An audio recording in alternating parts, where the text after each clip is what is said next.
So we'll just give everyone a few more minutes to get on board.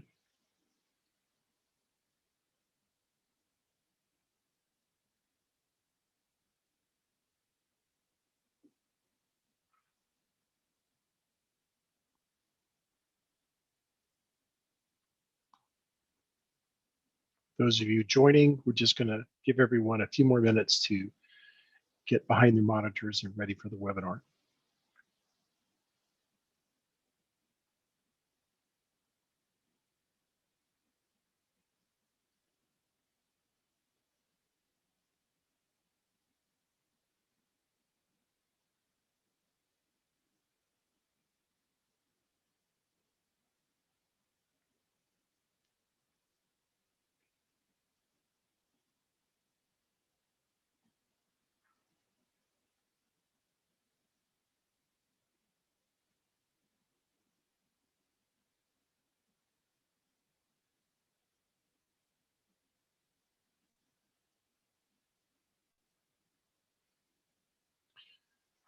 So we're about 2 minutes after.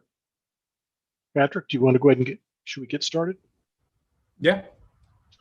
Well, hello and welcome to this special SmartBear webinar series, Overcoming API Development Challenges, where we're going to look at the most common problems organizations are facing as they mature their API strategy and try to scale your API development.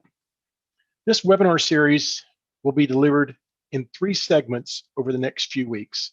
Episode 1 is API standardization and governance. Episode 2, enabling collaboration across API workflows. And episode 3, avoiding API security challenges. So, as I mentioned, this is episode 1 of the 3-part webinar series. It's focused on API standardization. Our program today will be comprised of a few slides around the topic of design consistency, standardization, governance, and then a demonstration showing you how to leverage SmartBear SwaggerHub to implement and reinforce standardization across your API workflow. So just a couple instructions before we get started. This session is being recorded and an archive viewing option will be available after the presentation. So if you want to send it to someone in your organization or if you're trying to double time, you'll have an archive that you can review later. For questions, there is a Q&A box at the bottom of the screen, so use that. We'll answer as many of your questions at the end of the webinar. And also, I think at the end of the webinar, we're also going to conduct a brief poll, kind of gauge your interest, needs, et cetera. So we'll look forward to that. My name is Calvin Fudge. I'm one of the product marketing leads in our API development lifecycle product group, which, by the way, is comprised of SwaggerHub, which a lot of you know that, API design documentation tool, also our Ready API platform, which includes capabilities for API functional and security testing, API load and performance testing, and API service virtualization. Joining me today is one of our top solution engineers, Corey Vernon. Corey's going to take us through a product demonstration, kind of how to implement API standardization using SwaggerHub. So with that, let's go ahead and jump in. APIs, you think about it, they're the foundation for what's really become kind of this digital connected world that we're living and working in, particularly, in this kind of COVID era. They really are the glue, if you will, that holds it all together. They ensure the connections between the applications, the data, the processes, but it's important that APIs are designed and built to a high quality standard. You can imagine that if they're kind of the DNA, if you will, of today's digital world, if they break, then you're going to have this cascade of platforms, devices, API consumers, all that are relying on the API to complete its piece of the chain, kind of unwinding. You get the API design wrong, and you get this ripple effect. So ultimately, you want to make sure that APIs are designed with high quality so that the underlying foundations for all of these things that you're seeing on the screen come together. If you're actively engaged in any API development, then you probably know a few of these challenges firsthand. It's difficult to get feedback during the API development cycle, any of the changes you might be implementing. Despite your best efforts, APIs failed sometimes to meet their intended business goals. There's really a lot of times no single source of truth for an API definition. So you're looking for which version may be the current version you should be working with. If you don't build an API to quality desire that is intended, then ultimately you're going to have consumers unhappy and they're not going to want to adopt your API. More about that later. Increasingly, the more APIs you're creating, the more inconsistencies creep in, and the list really goes on and on. I want to step back just for a second because it's maybe a little pedantic to a lot of you, but for some of you, we should reiterate the value of an API definition. Using something like Swagger, which is now the Open API specification, can enable you to design an API, not just start coding. This helps create the definition that your team and really the other developers can use to work with the API. And why is something like Open API important? Well, I think from early on, having this blueprint that's both human and machine readable gives you a lot of advantages. It allows you to automate multiple steps of the API workflow, and it allows you to enable other developers that may be doing different pieces of that workflow to use that definition, to virtualize, to test the API. It allows really an API-driven approach to development, all before you write any code. And by the way, Open API 3.1 just released. So if you weren't aware of that, you should go check out the new features in that, the new specification, their new version of the specification. Simple thing, Google SmartBear. We did a webinar a week or so ago.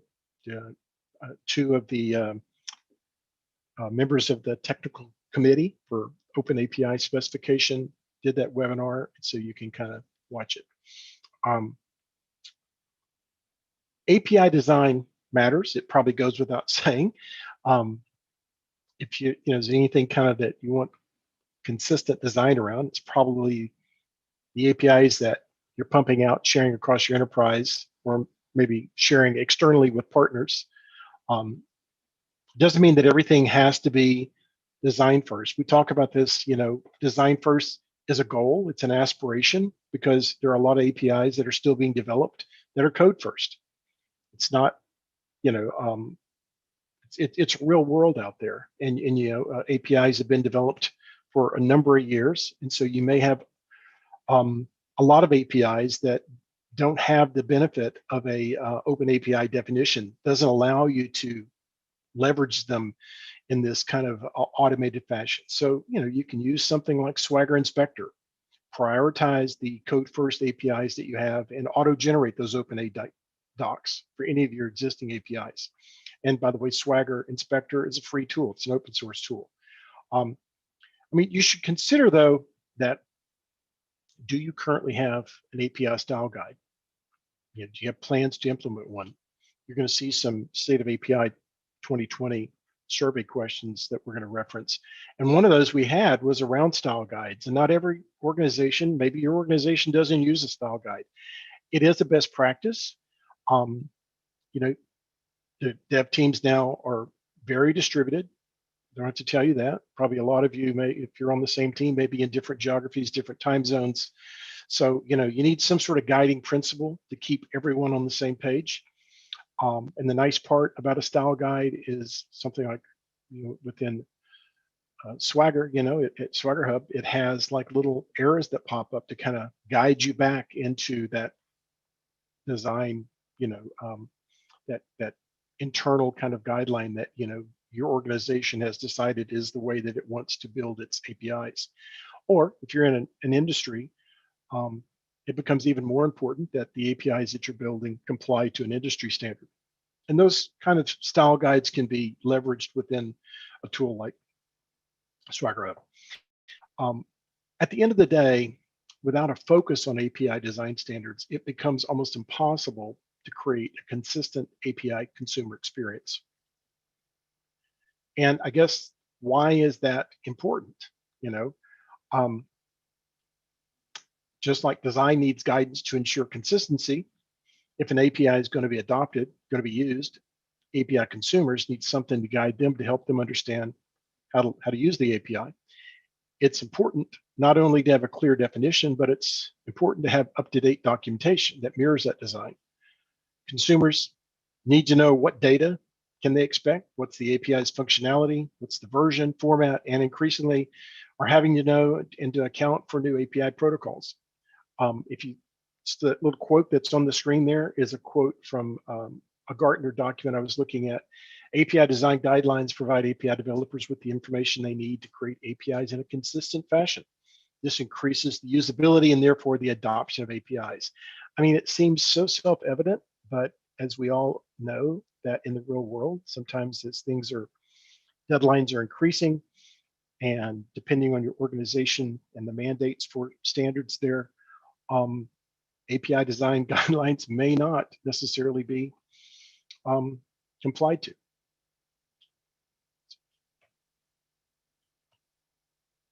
So here's one of those charts that I was referencing from the State of API survey that we did in 2020.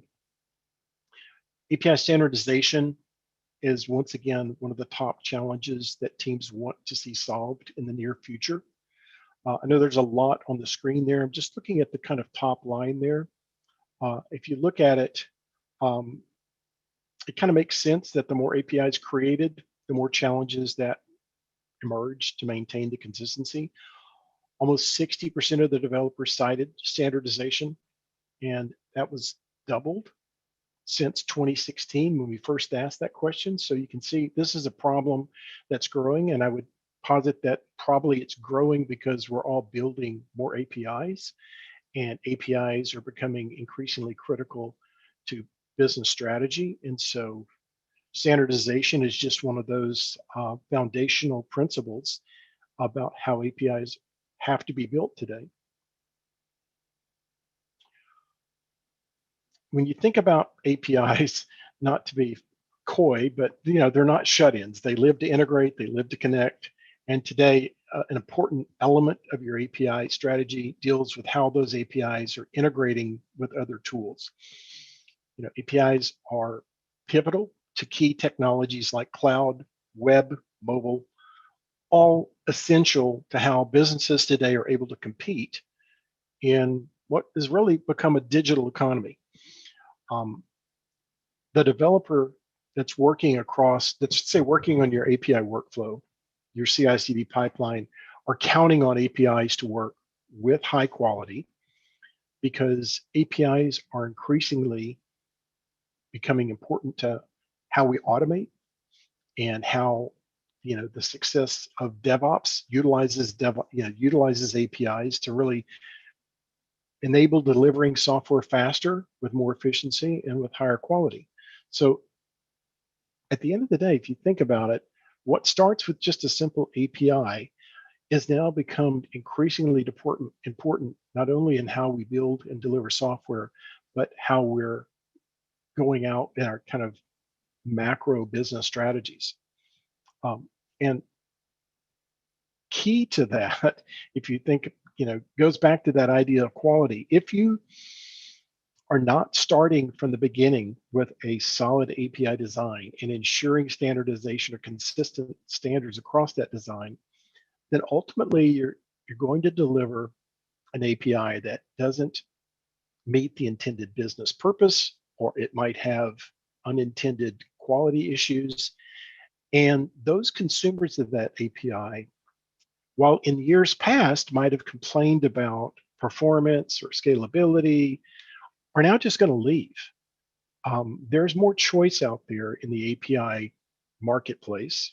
Things like Rapid API and other marketplaces provide options for people to go or consumers to go and find the geospatial, API of their choice, or the weather API of their choice. So if you're not building an API with quality, you can expect that API won't be adopted, or that the consumers that maybe initially adopted it are going to leave. If you look at that last kind of bullet there, willingness to leave went from 30% in 2016 to 37 in 2020, and it's growing.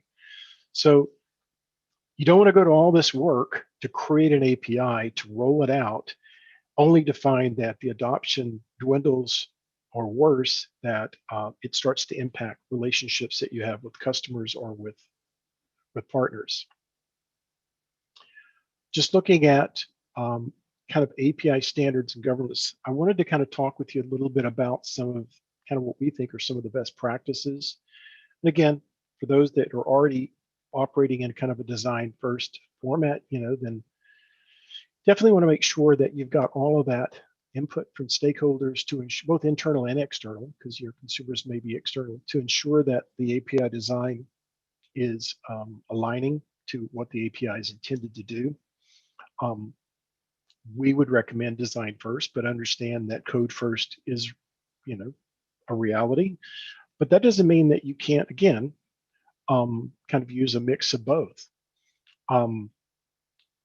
It's become kind of an industry practice to leverage a single source of truth for your API definitions, and that could be something like SwaggerHub, or it can be SwaggerHub in combination with, your own developer portal. A lot of our customers leverage SwaggerHub as a way of feeding their dev portals with, the appropriate, kind of default API definitions. It makes it much easier, as you'll see in subsequent episodes of this webinar, that when you're doing collaboration, for instance, and you've got different elements, different teams wanting to utilize a definition to create, say, a test case, or you've got different developers utilizing a GitHub repository, and they're looking for that default definition. So leveraging a single source of truth saves a lot of time, saves a lot of wasted development resources. So, and then utilizing an API style guide as that kind of initial step toward establishing what are the standards and how, and there's some kind of little reinforcement, within those style guides, particularly the kind that are like built into SwaggerHub, flagging an error. But you can also create custom rules so that, to use in combination. So you can take an embedded style guide that's, within something like SwaggerHub, and then you can write a variety of custom rules. And we actually, I think we have a GitHub repo for some custom rules already. So if, to basically kind of modify the circumstance within your within your API design, so it matches kind of what you're trying to do internally. And then I think it's very important that you understand your API workflow and understand who's touching the API when, and kind of how it traverses through kind of design, test, development, and then across your CI/CD build pipeline, so that you understand the interdependencies. And then before we turn it over to Corey, I kind of wanted to show you this view of kind of a SwaggerHub API ecosystem. And I'm really, as you saw, I tried not to turn this into a SwaggerHub commercial or a SmartBear commercial. I really wanted to talk a lot about kind of like the, I guess, standardization in general. But I guess, it's good sometimes to step back, and for those of you already using SwaggerHub or Swagger, to kind of see the big picture, to see how it can be leveraged across a variety of parts of your API design ecosystem. I think if you're not aware, over in the left-hand side there, the registry API is SwaggerHub's API that you can utilize with dev portals. You can utilize it with our CLI tool. It gives you a lot of power for integrating SwaggerHub into other aspects of your organization, just like you can utilize webhooks to integrate SwaggerHub or your APIs with Jira or Bamboo, Maven and Gradle plugins that it supports, all the way over to the right-hand side where SwaggerHub can be an element in your overall API management platform strategy. We're not an API management platform. What we do is we complement those API gateways. So if you've got something like, Apogee, or if you've got something like MuleSoft, a lot of our customers will utilize SwaggerHub in concert with those API gateways, so that they have a best practice for design, documentation, for standardization. So just wanted to kind of show you that. And then over in the left-hand corner, obviously there's virtualization capabilities, testing capabilities from Ready API. The beauty of, again, having that single source of truth is that you can pull those definitions and save time in creating those test cases or reusing those test cases and changing them when the change occurs to the API. It allows you basically to adapt to change faster, to maintain consistency across all of these different elements that are utilizing your API. So with that, I wanted to turn it over to Corey so that he can kind of take you through a interaction, and then we'll save some time at the end for question and answer. So Corey, I'm going to stop share and give it to you. Thank you so much, Calvin. And thank you all for attending today's webinar. So we're going to take a look at SwaggerHub and how you can enforce those API standards using SwaggerHub. So here we have our main page for SwaggerHub. This is going to be where you sign in. You have access to your entire organization and all of the projects within that organization. So if you need to search for a particular API, you can go all the way down to a project level to search for a specific version of an API that might be contained there. You can also search the entire organization or the entirety of SwaggerHub. So you have the ability to search for any public APIs or domains hosted in SwaggerHub. Now, when enabling your API standards, you might have some developers working from different locations on an API. They could be working within SwaggerHub directly. So there is a built-in editor where your developers can work from to create and document these APIs. This built-in editor gives you the ability to scroll through the various methods and also try out the interactive documentation. So this dev doc portal is going to show what's going to be exposed. So you're able to continuously monitor that exposed documentation to make sure it's meeting your company's requirements. Now, as we're building these APIs, other than working in the SwaggerHub editor, a lot of times your developers might be taking a code first approach where you're importing API from another source, or you can also be working from the SwaggerHub extension and Visual Studio's code. So this also gives your devs another source to work from when designing these APIs. This is going to connect to your SwaggerHub account, find any of the projects within that account, any of the APIs within those projects. And as you can see, all versions of those APIs are accessible. So when we select the version of the API, if we're developing, maybe we need to make some changes. So I can include a delete method to this API. As we're adding, developing, any changes that are made are going to be reflected from this plugin into SwaggerHub. Now you can also connect to the SwaggerHub API so that you're able to publish definitions directly from this editor.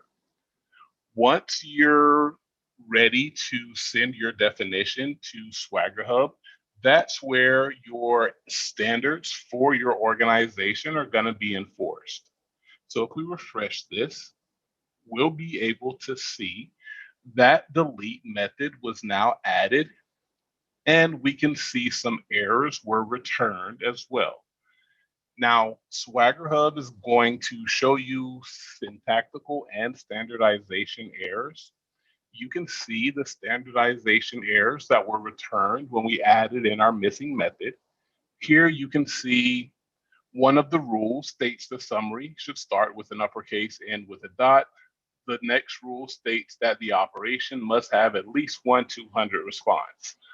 So these rules are set to any API in your organization, and they prevent anything from being published if it's not meeting these standards. Where we create these rules back inside our MyHub page from our organizational settings, we have the ability to access the standardization tab. This is going to take you to a list of some pre-created rules that you can enforce throughout your organization. You can see the selected methods that were returned in our API design are selected here. And Calvin also spoke about the ability to create custom rules. So here you can see we have custom rules that have been set. When you're adding these rules, they do use regex to build. So once you have these rules created, pointed to where they need to be enforced, you can then choose that level of severity for that rule. So if you want to prevent anything from being published if it doesn't follow that rule, then you can choose an error. If you don't necessarily want to prevent it from being published, but want to alert whoever is designing it of something that might occur, then you can include it as a warning message. You can also import various snippets of YAML so that you can test that rule again. So if you have that YAML stored elsewhere, you can import that in, add the rule, and then this will make sure the rule is enforced the way you're expecting. Now, once these rules have been applied, anywhere you publish your APIs within your organization, those rules are going to be enforced. So back in our design, if we attempt to push this to a hosted repository without following these rules, either from the SwaggerHub IDE or from a separate location, you can see here all of the available integrations you can connect to SwaggerHub. These rules are going to be enforced no matter where you're connected. So from the available integrations, you can see some of the options that Calvin spoke about earlier. So if you need to connect to any of your source control systems, as far as GitHub, GitLab, Bitbucket, Azure repos, you can build those connections. You can also connect to your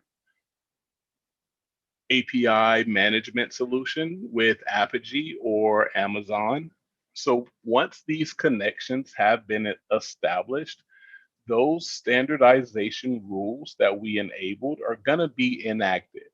So using this connection, if I want to execute this GitHub integration, instead of allowing me, once this has successfully been pushed, the way we have this created, if we attempt to merge this request, this is set with GitHub Actions so that as this is executed, those standardization rules, if they're not being applied, will not allow that execution. So this action that we have set is triggered upon execution. This is set to install that command line integration, connect to the SwaggerHub API, validate that this project is following the rules that we created, and then publish if those rules are being followed. So we'll make some changes here to make sure we're pointed at the proper version. Once we've pointed to the correct version of that API that we want to now push, we'll go ahead, commit these changes. And as we initiate this pull request,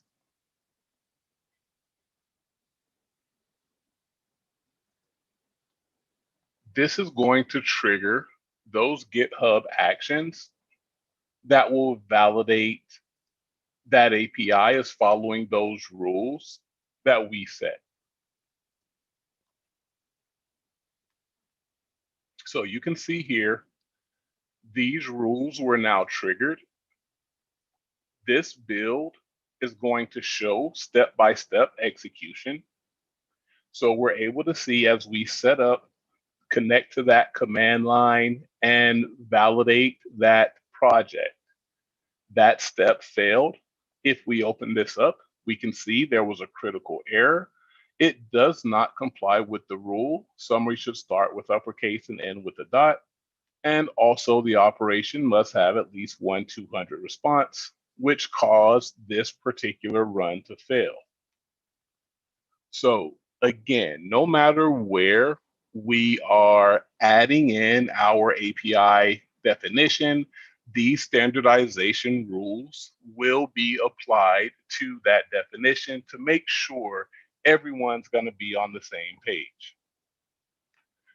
Now, another way to ensure all of your APIs are going to follow the proper design is by creating a library of some common components or schemas that can be referenced within your organization. These libraries are called domains. If you take a look at this domain, here we're able to store things like responses, various path items, all stored inside this single template. We can then use any of these parameters inside any of our API designs by referencing this store domain. So as we're building this definition, if we want to access that domain, we can simply create this reference point inside SwaggerHub. This does have autocomplete in this editor, but you simply need to point this to that reference domain, choose the response, the parameter, the path item that you're going to insert, and this will now be applied to that location. So these domains will give you sort of a template to make sure any of your developers and designers are following the same path. Now, once your API design is set, all rules are now being followed. Now you can start moving into further collaboration, further execution into various pipelines. You can add this then to a documentation portal once this design is completed. This doc portal will also allow you to access all of those API calls, utilize the auto mocking feature once this has been exposed from SwaggerHub.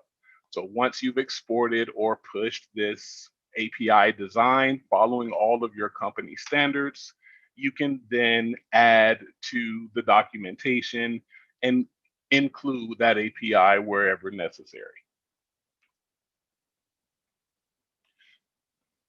All right, so at this moment, I'd like to open up the floor for questions. Anyone has anything you can add to the Q&A box within SwaggerHub?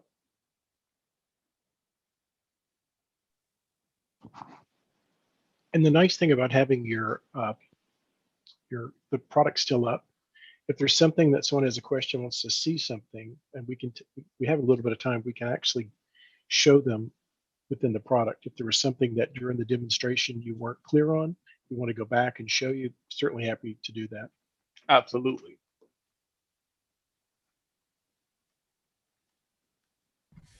While people are putting in their questions, we're just gonna launch a quick poll. See if anyone's interested in getting in contact with our sales team to discuss pricing or plan options. So that poll is now live.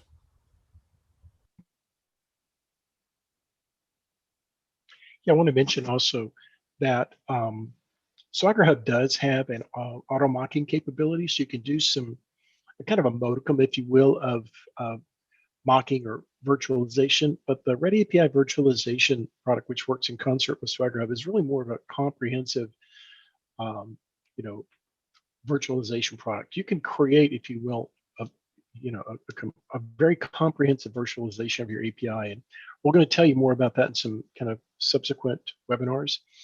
But just wanted to make sure you understood there are some definite different capabilities within Ready API that may be curious. The API part, Ready API test, pretty much self-explanatory, testing APIs.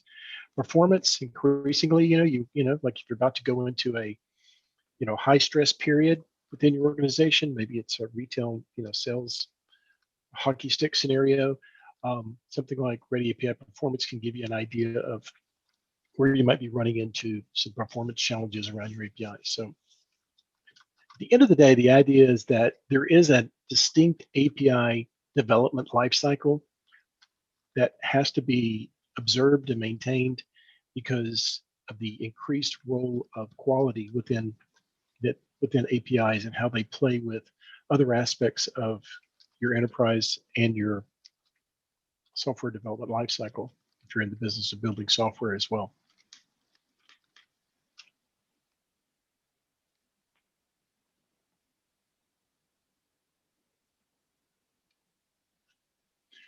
All right, so I see we have a few questions in the Q&A window. So let's take a look. All right, one question is, where do you define API standardizations within SwaggerHub? So these are defined inside our My Hub page in our organizational settings. So from this standardization tab where we're already located, you can see all of the pre-selected rules that you can enforce. If these rules don't fit your particular use case, then you have the ability to create custom rules as well. And here is where you would define those custom rules.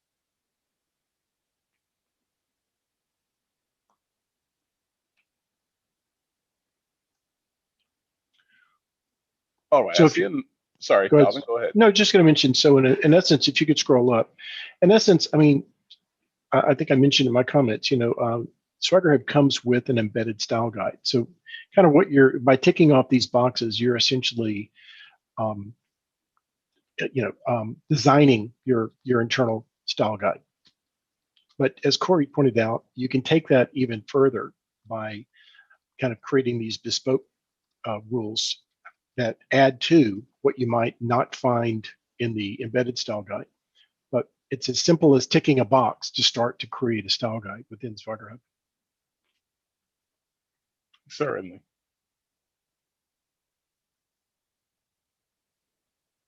All right, I saw this question come up a couple of times. Can you apply a different set of rules to different groups of APIs? So these standardization rules that are enforced are organizational wide. Depending on the version of SwaggerHub you're using, you can have multiple organizations in the on-prem version, and then you can have specific rules defined in each of those organizations.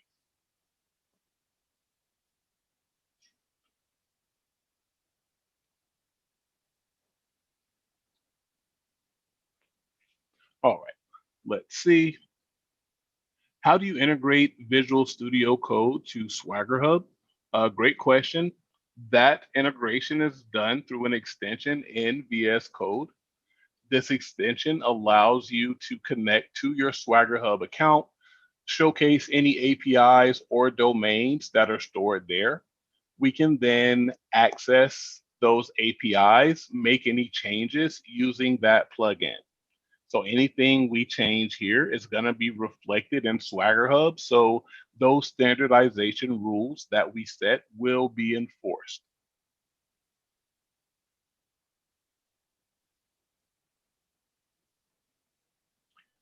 I see the one question about how do you elect on SwaggerHub tools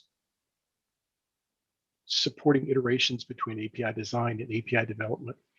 The second episode 2 of this webinar series is going to be about collaboration and is going to get into the capabilities within SwaggerHub and Ready API for integration with repositories. And so we may be delving deeper into that, but just top line, there are a number of,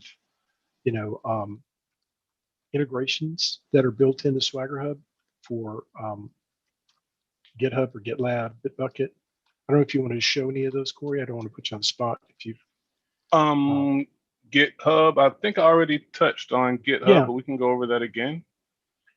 But there's the push and pull capabilities. There's capabilities for creating automatically generates a branch within your GitHub repository when you create a new version of your API. So you create a new version, you push it to the to your repository. It understands that that's a new version and creates a branch so that we keep the branches and versions in sync. Mm-hmm. Yeah, absolutely. So you can see when you set that up, you have that option to select a branch, but you can also have some code on the back end that lets it know anytime a new version of this API is published, create a separate branch in GitHub.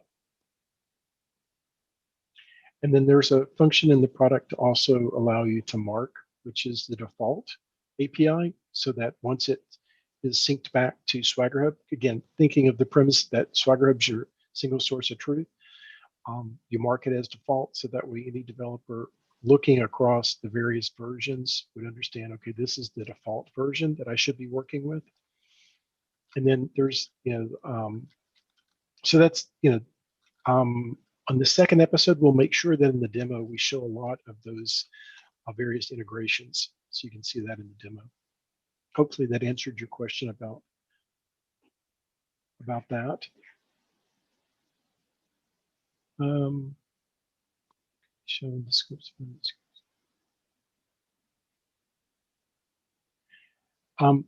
Here's a question. Could you show tool for creating entities? Are you familiar with that, Corey? I am not. We'll add it to the list on the second episode. We can show that. How do you export a whole set of open APIs, including domain files?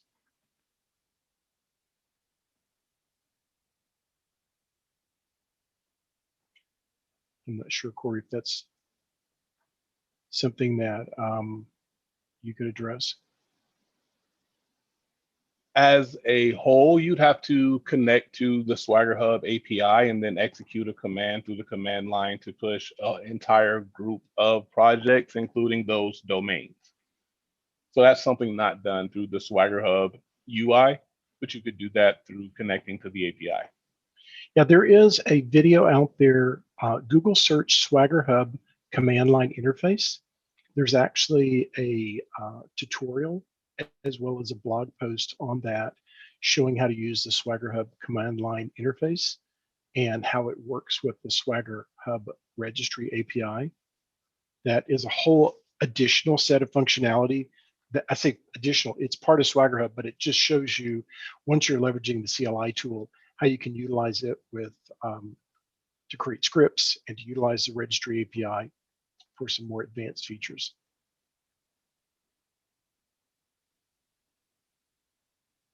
Let's just look through the questions, see what else we've got here. Any questions, by the way, that we don't have time to answer, we'll answer back to you, or some that maybe say a little bit more technical, we'll answer back to you with a full email. And then if you have more feedback on that, we can always have a back and forth on it. So don't feel like your questions, if they didn't get addressed in the webinar, won't get answered.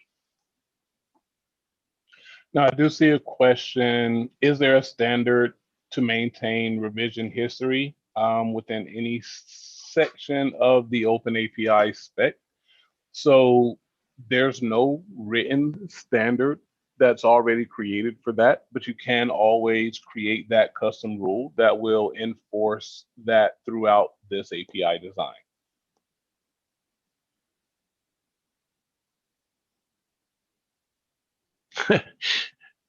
I wondered that myself. Here's what is the dark domain that you showed in your presentation?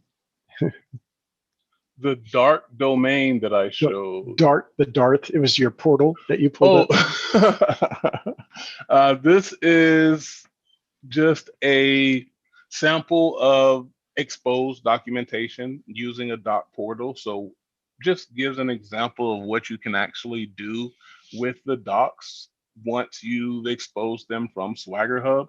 So this was something created in-house.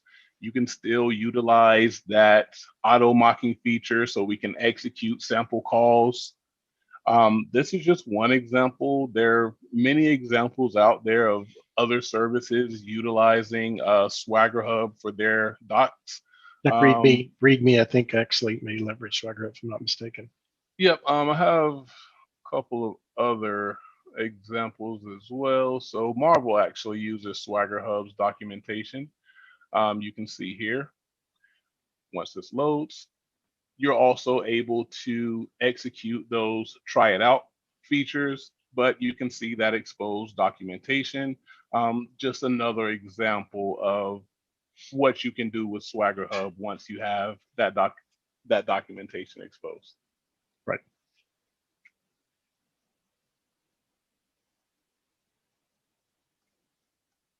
See if there's any other questions that, can you demo how to add an organization in the VS Code extension? So that wouldn't be done in that extension. To add an organization requires the on-prem, if you're going to add to an existing organization, or add multiple organizations, but you can do that through the SwaggerHub UI, not through the extension. By the way, that extension, if you you can obviously go to the Visual Studio Code marketplace, and just search on SwaggerHub, and you'll see that that extension's there. There's no charge for it. You just have to have a SwaggerHub license. For those folks out there that like VS Code as their IDE of choice. We're also working on a IntelliJ, just to give you a little heads up, extension as well. So anyone that's a Java developer that wants not a JavaScript developer, that'll be coming out sometime in the fall. Sometime in the second quarter. There was one query I saw. How should I think about SwaggerHub and Apogee? Are they competitors? Do they work well together? It's a great question. You should think about them as hand in glove. As I mentioned in my portion of the webinar, we're not an API management platform. We are, from a SwaggerHub perspective, we're an API design and documentation tool. But you can see that there's a lot of other applications that SwaggerHub can address, like enforcing standardization. And so most of the, well, not most, all of the API management platforms really provide that kind of Swiss Army knife capability. They're going to provide, a gateway. They're going to provide some view of analytics across, your API, its behavior. They're going to provide some security. There's a whole list of requirements for an API management platform, including in that is design, is testing, is virtualization, and unfortunately, that's API design and documentation is not their strong suit. A lot of if you look in the Gartner Magic Quadrant, you'll see that Magic Quadrant is really, and they readily admit, it's skewed toward runtime. It's for those vendors that have a gateway product, because it's really looking at API lifecycle from a runtime perspective, not from a development perspective. So if you were to consider that in the API lifecycle, you have the API development lifecycle and you have the API runtime lifecycle. Together, they comprise the API lifecycle that you're managing. We're really focused on that development side, that design, test, design, virtualize, test, develop, and then when it gets to deploy, that's where you really pick up, if you will, the Apogees, the MuleSofts, the Axways.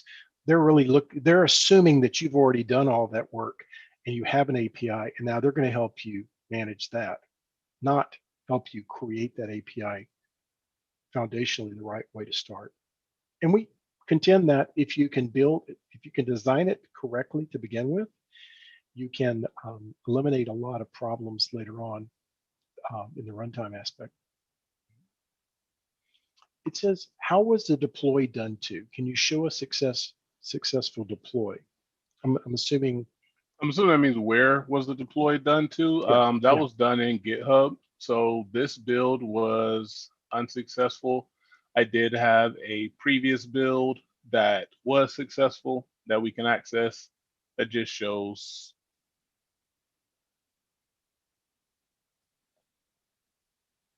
this was now successfully published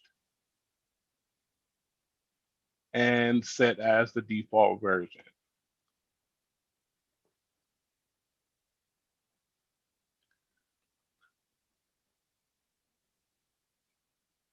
Published to SwaggerHub.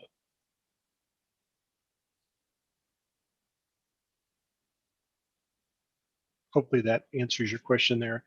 Carlos, I see a question about Ready API test and validating style at the time of testing.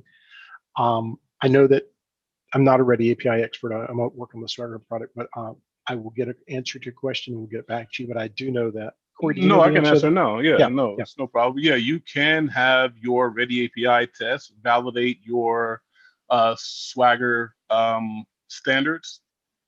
And I'll show you that assertion as soon as Ready API loads up. We'll take a look at that. But that is an available assertion so that you can make sure your Swagger specification is in compliance as you're building out that test. And as far as learning from what it tests, there is an element inside Ready API that does give you that machine learning capability called smart assertions.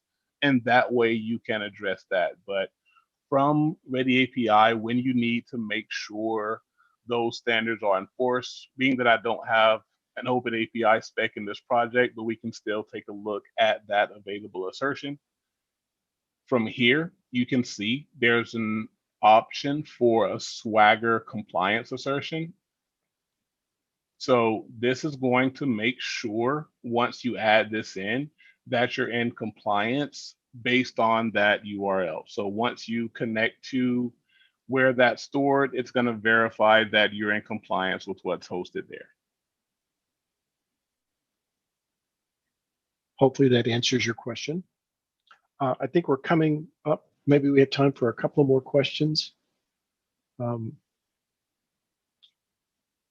to manage standardization for API versions?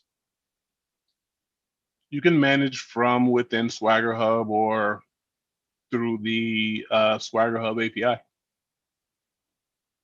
You can set it up also with the machine, with the webhook. So maybe you trigger a new version when it gets published, which you can see kind of an example of here based on how we have this script set up.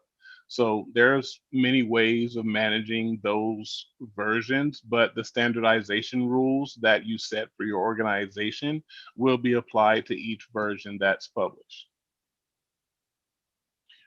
One of the things I considered is for us to do a webinar around the SwaggerHub CLI tool and registry API and some of the automations you can create using some of the scripts in that CLI tool, because I think that it would be pretty fascinating to you guys.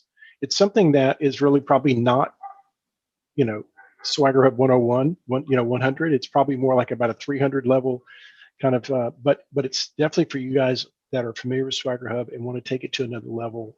The CLI tool and the registry API is something you ought to check out, dig into a little bit.